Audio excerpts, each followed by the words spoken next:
Get him, guys!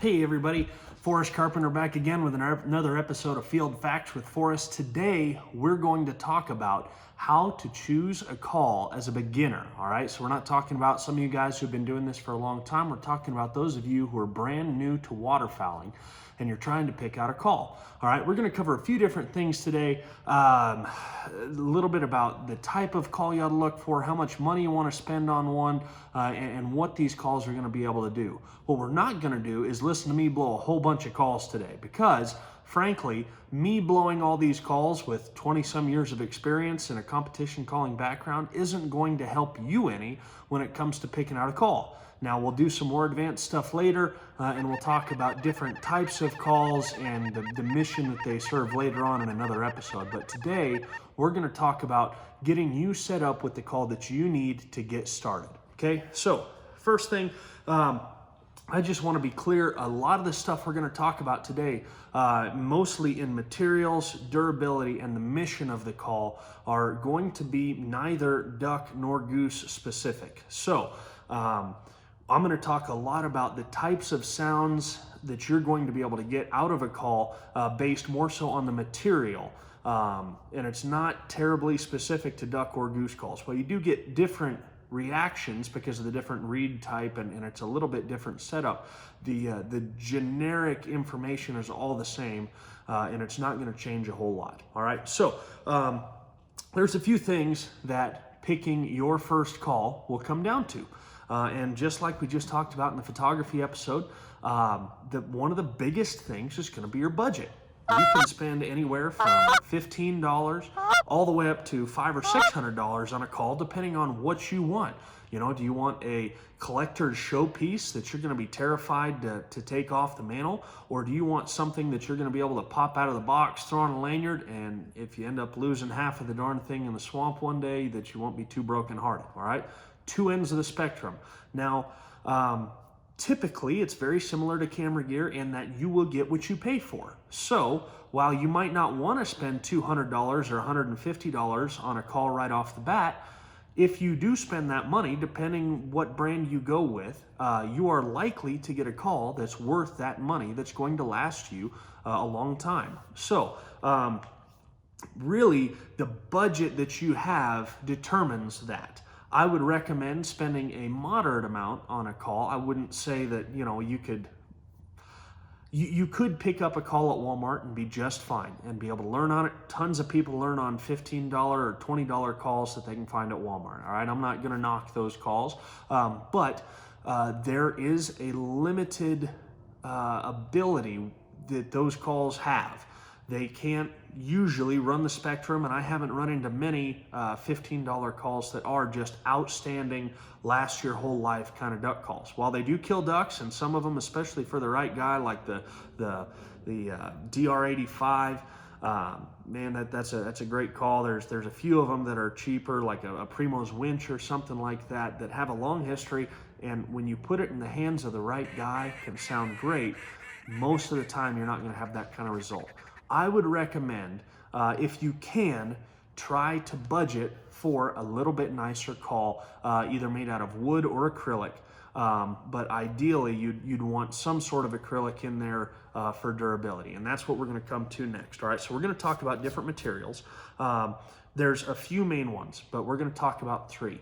The first one is going to be the bottom end of that budget scale. All right, so keep in mind the budget as we're going all the way throughout here. I'm going to talk about that a little bit through the materials. So the first calls are going to be polycarbonate, and they're typically going to be the molded calls, the injection molded calls.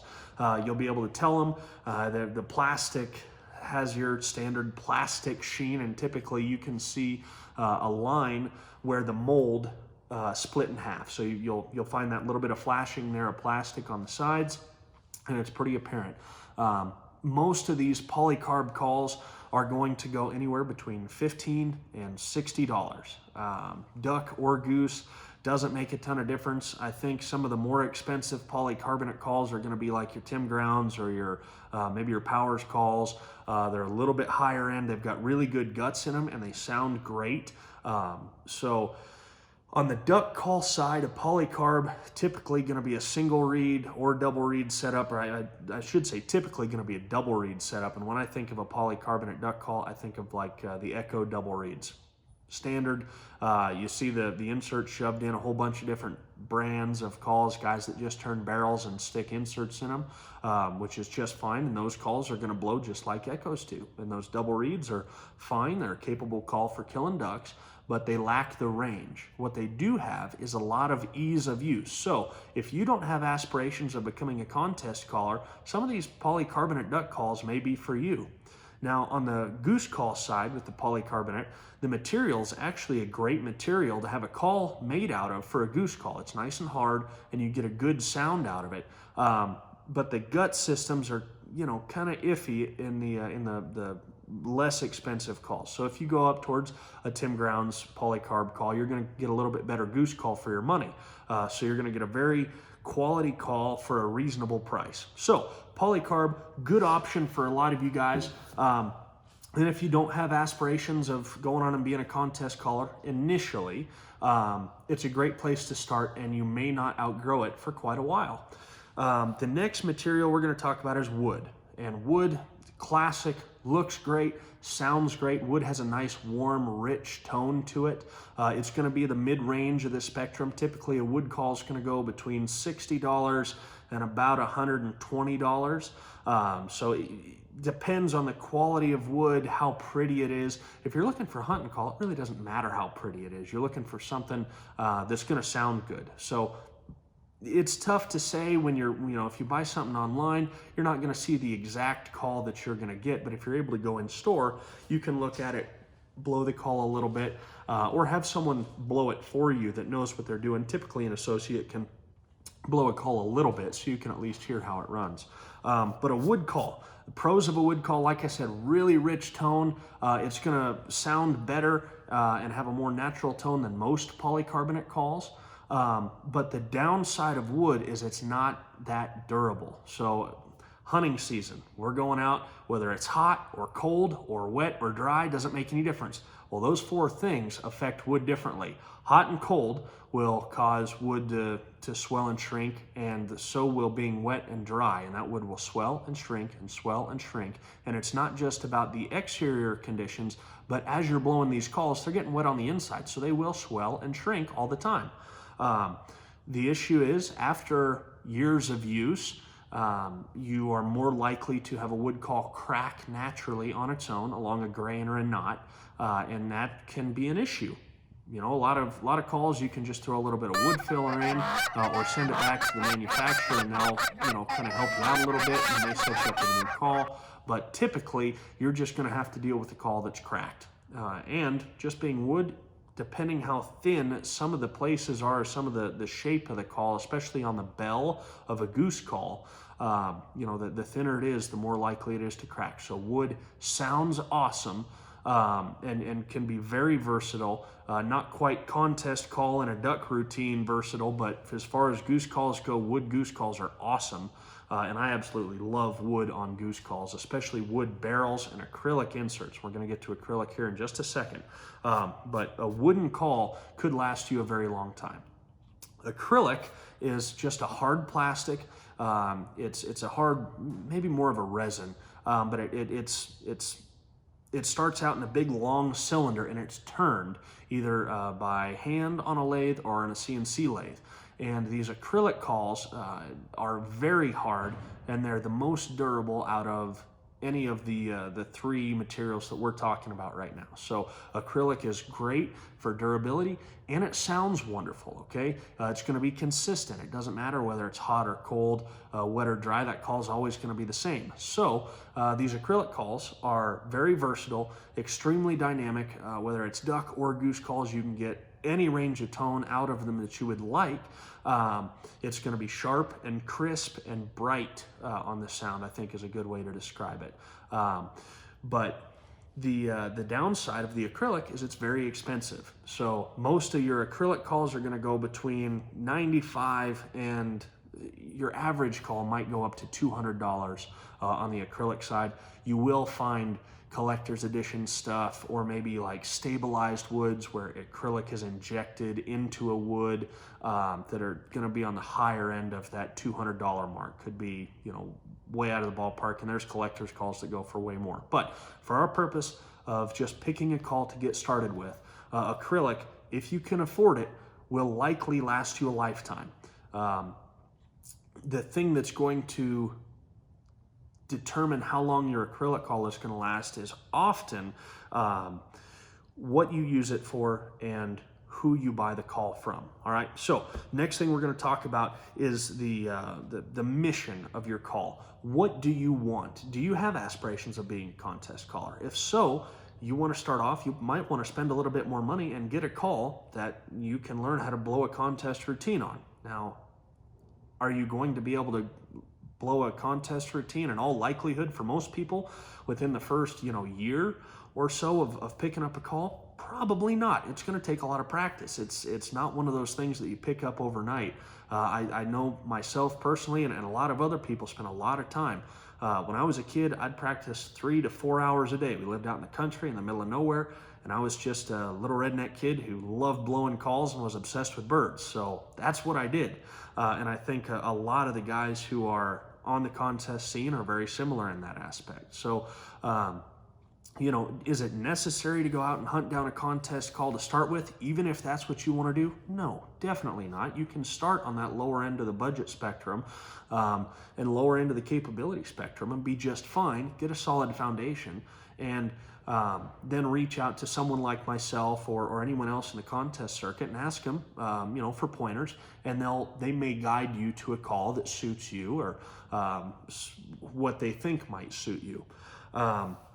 If you're just looking for a hunting call that, like I said, you can throw on your lanyard, and if you don't have multiple call drops, you could just throw one on there, and if you lost the insert, wouldn't be a big deal. Go out and buy a polycarb. They're just fine. They sound great. They're going to kill ducks. They're going to kill geese. You don't have to be a world champion caller to kill birds. It's not that hard. The biggest thing is knowing when to call birds, and we'll do another episode on how to call actual birds later on. But you can touch back on some of the stuff I've done in the past on the lessers and the honkers. You'll hear a little bit on the goose calling side. We'll get some duck calling stuff out here soon. But if you're just looking for a good hunting call, a polycarb will be just fine for most respects. Otherwise, wood or acrylic will absolutely do the job. Just keep that durability in mind. A lot of times, personally, I would rather spend more money up front, have a good product that's going to last me a while, that's going to be durable, as opposed to replacing something 3 or 4 times and then eventually upgrading and buying a nicer call anyway. Just a couple different ways to look at it. And what I mentioned before, another big thing is the company you buy your call from. Now, I'm not going to sit here and tell you that Tim Grounds or Rich and Tone or Echo or any of these call companies are better than another. Everybody blows a call a little bit differently. So even your best friend, who you love the way his call sounds, you might pick that thing up and not be able to blow it at all. People just blow calls differently, and that's okay. So the brand that you like is specific to you. Don't feel like that just because your buddy blows something or because I blow something and make it sound good, that's the right brand for you. Now, yeah, of course I've got bias, and so does everyone else. But what I will recommend that you do is buy a call from a reputable company. While there are a lot of specialty call companies out there that make wonderful, wonderful calls, if you're looking to just get into it and get a call that's going to last a while, pick a call that's got a company that's been around for a while. They've been on the market, so they are likely to stay there, and they're likely to help you if something happens. If you need a new cork put in your call, you can send it in, have it sent back. If you need your goose call retuned, send it in, they'll retune it and send it back. Because if you happen to choose one of these smaller companies that may be real fresh on the market, or they've been out for a while, but behind closed doors they're actually struggling a little bit, you may not get the kind of customer service that you would hope for or that you might otherwise get with a larger call company. So think about that as well. The last thing that you want to start doing as someone who's new to calling is trying to retune calls yourself or trying to maintain these things or do any repairs. Gosh, don't don't try to repair your call, all right? And while we're on it, if you are able to, try not to take your calls apart a whole lot. I know when I worked with grounds calls out there in Illinois, I can't tell you how many times I would get a phone call each day from people saying, hey, I need to send my call in to have it retuned. Oh, well, what happened? Well, it was blowing fine, but I thought I'd retune it. Well, it's not difficult to tune a call, but it does take a certain level of understanding, and it takes, you have to know what you're doing a little bit. So try to refrain from taking these calls apart, pulling the guts out, shoving them back together, and just assuming that you can put them back together just because you drew a Sharpie line across the reed and the guts. It doesn't work that way. These things are super, super fine and can be very difficult to retune. So unless they direct you to, try not to retune your calls on your own until you've got a pretty good understanding of what's going on. All right, so that's really the basic spiel that I give everybody who's getting into calling. Your budget determines most of it. The material that you want to buy, do you want to buy something that works for you? Do you want to buy a family heirloom? Back to that budget and the material. Those two things kind of go hand in hand. And then the mission of the call, is it going to be a hunting call? Is it going to be a contest call? What do you plan on using it for? And then the last thing is consider the company. I'm not saying don't buy calls from small manufacturers. That is the opposite of what I'm saying. What I am saying is if you want great, reliable customer support, you're more likely to get it for a longer period of time if you buy from a company that's been in business for a long time. So just something to think about. Thanks again for tuning in for this episode here, Field Facts with Forrest. Make sure you like the video. Feel free to share it with anyone that you think might need some advice like this. And please subscribe to our YouTube channel. That would be wonderful. Turn on those alerts so you can keep up with all the other videos. If you have any questions, please send them to me at Forrest, F-O-R-R-E-S-T, at divebombindustries.com. It's the best way to send your questions in. That way I can stick them in a file and then take care of them periodically as we keep releasing these videos. So send that stuff in to me, and if there's anything you'd like to see on the show, please include those as well. But until next time, thanks for stopping by. I hope this helps some of you out here, and good luck going out there chasing those birds. Thanks.